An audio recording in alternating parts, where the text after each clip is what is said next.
Olá, meus amores, tudo bem com vocês? Espero que vocês tenham um ótimo início de semana, tá certo?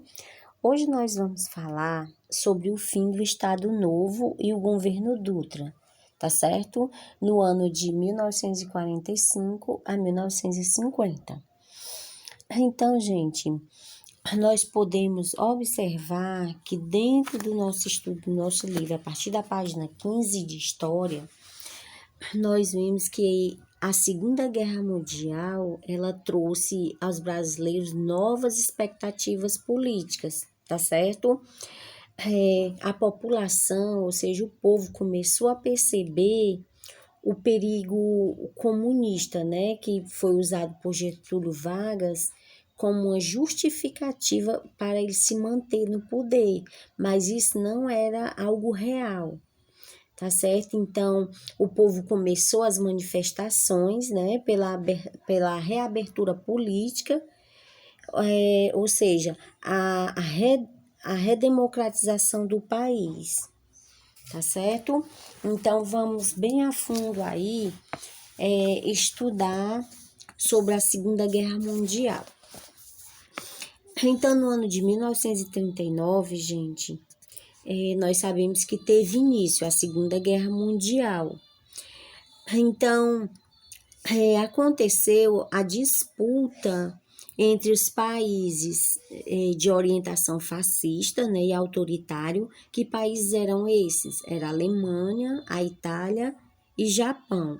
E os outros países eram os países democráticos, né, que eram os antifascistas, que era a Inglaterra, a França, a União Soviética e depois os Estados Unidos. Mas o Brasil, gente, ele não tomou partido por nenhum desses países, porque ele sempre possuía um bom relacionamento econômico e político com todos esses países, tanto os antifascistas, né, como os fascistas e autoritários, tá certo?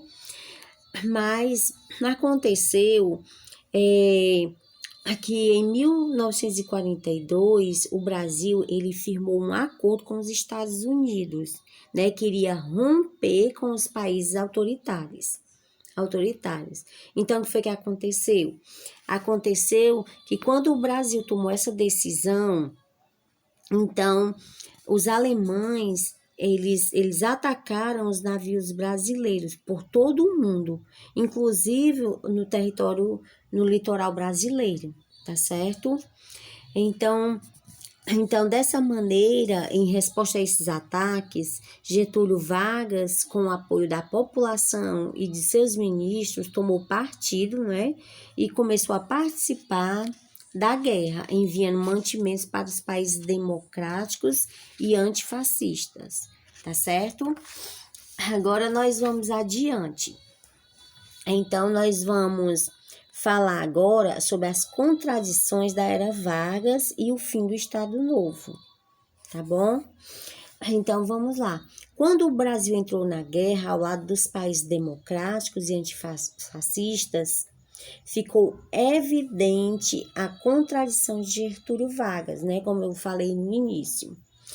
Então, dessa maneira, gente, a população que já começava a demonstrar insatisfação com o governo autoritário de Getúlio Vargas, entendeu que já era o momento de começar a pressionar pela reabertura política e pela democratização do país.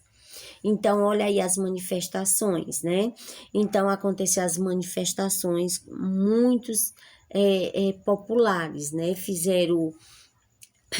Se juntaram e realmente surgiu o efeito, né? E Vargas, ele se posicionou firmando, né, que com o fim da guerra haveria um retorno à democracia, com a liberdade garantida. Então, no início de 1945, antes mesmo do fim da guerra, o presidente via que não seria possível sustentar um governo autoritário por muito tempo, já que a pressão, o povo a pressão era muito grande, gente, da população. Vocês podem observar aí na foto, né?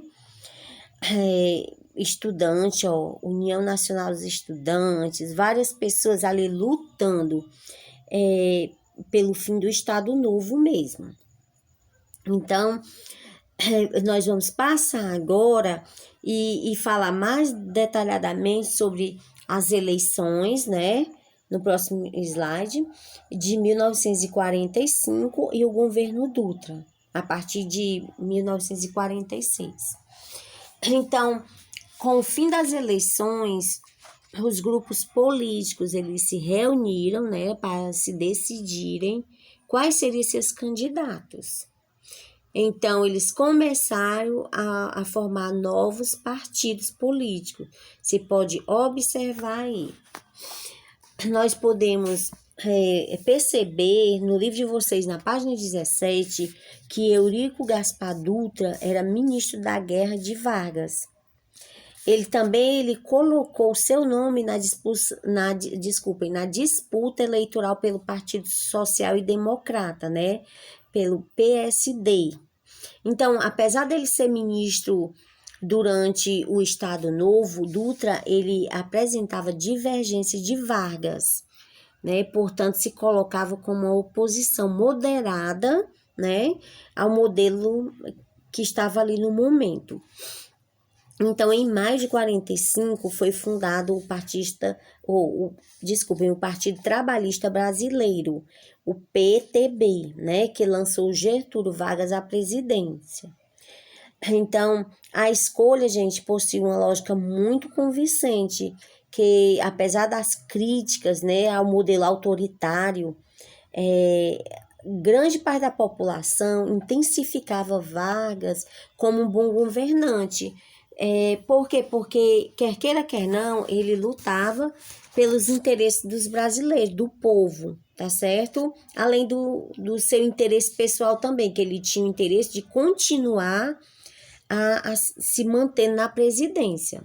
Então, foi lançada a candidatura, né, de Vargas à presidência. Então, houve um grande aumento de manifestações populares em favor da eleição de Getúlio Vargas. Então, esse movimento ele foi liderado pelos trabalhadores urbanos. E por quê, gente? Porque eles viam no presidente uma chance de reforçar os direitos trabalhistas conquistados nos anos anteriores, né? Esse movimento de apoio às eleições de Vargas ficou conhecido como queremismo. Tem uma pergunta no livro de vocês que fala sobre isso, né? Sobre o que é o queremismo. É o movimento de apoio às eleições de Vargas. Por quê? Por que temos esse nome de queremismo? Devido aos gritos, gente, do povo nas ruas, né? Dizendo, queremos Getúlio, queremos Getúlio. Você pode ver aí os cartazes, tá bom? Mas, então, esse movimento queremista ganhou apreço, né, de Getúlio, né, que o povo pedindo. Então, como o povo estava bem aceso, bem atento, querendo Getúlio, então os opositores, né, ele despertou o medo deles, eles começaram a se preocupar, né, de uma renovação do Estado Novo.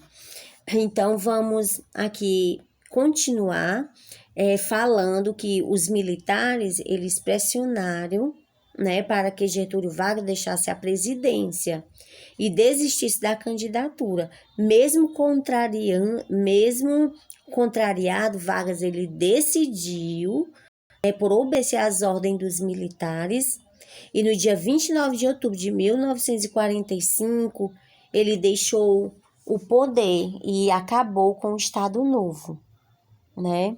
Então, contudo, gente, rapidamente Vargas se alinhou ao candidato que foi seu ministro da guerra, que foi Eurico Gaspar Dutra, tá certo? Então, em 1946, a 1950, né? Durante esse período, Eurico Gaspar Dutra ele foi eleito presidente, né? Com uma larga vantagem sobre o seu adversário.